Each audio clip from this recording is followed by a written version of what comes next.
자, 우리 MC들이 받으시네. 이거 다 먹어야 되는 거예요? 아니 잠시만요. 근데 이게 원래 선생님들도 하루치잖아요.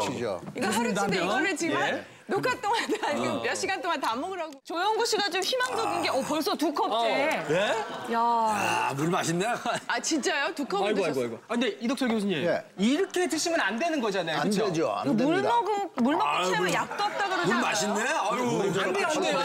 안 되고 갑자기 물을 많이 먹게 되면은 우리가 수분이 너무 많아져가지고 전해질 농도가 낮아지게 되죠. 나트륨 농도가 낮아지는데요. 이걸 갖다 저나트륨 혈증이라고 합니다. 이렇게 되면 갑자기 생명을 잃어버릴 수 있거든요. 이거를 갖다가 수분 중독증이라고도 얘기하는데요. 외국의 경우는요. 외국의 경우는 물 먹기 대회에 나갔다가 사망하는 이유가 바로 이런 이유 때문에 그런 겁니다.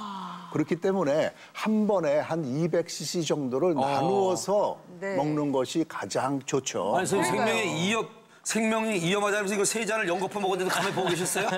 저기 죄송한데 나트륨 좀 주세요. 저기 소금 좀 갖다 주세요. 그만 드세요. 그만 드시고. 저 같은 경우는 이거를 이렇게 오래 먹으려면 이렇게 반 잔씩 해서 계속 마시는 게 그게 제일 오래 먹을 수 있을 것 같아요. 근데 선생님, 근데 사실 물을 1.5리터씩 먹으라고 했는데 사실 물을 안 먹는 분들은 진짜 안 먹거든요. 물 먹는 거 싫다 이런 분들이 있는데 물을 만약에 안 먹게 되면 어떻게 되나요, 우리 몸이?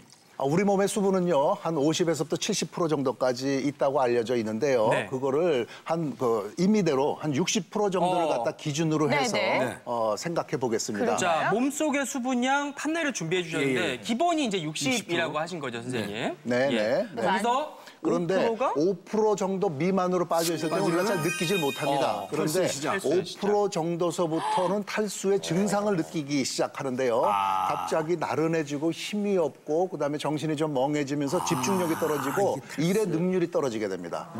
그러다가 한 10% 정도까지 빠지게 되면은 볼까요? 10%? 빠지게 되면 몸의 균형 조절 이상이라고 돼 있는데 밸런스가 잘 맞지 않는 거예요. 그래서 우리가 열을 갖다가 조절해주는 능력이 떨어지게 돼서요. 여러 가지 문제가 생길 수 있죠. 사실은 어떤 열성 질환이라고 알려져 있는 열사병도요. 사실은 우리 몸에서부터 체온을 조절해주지 못하기 때문에 문제가 생기는 거거든요. 장기가 좀 더 망가지는 겁니다.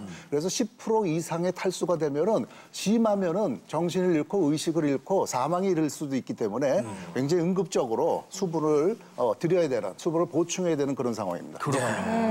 근데 이 사람이 아까 몸이 다 물로 이루어져 있다 말씀하셨어요. 근데 수분량이 어떤 사람은 50일 수도 있고 어떤 사람은 70일 수도 있고 그런가요? 네, 맞습니다. 저는 좀 건조한 여자거든요.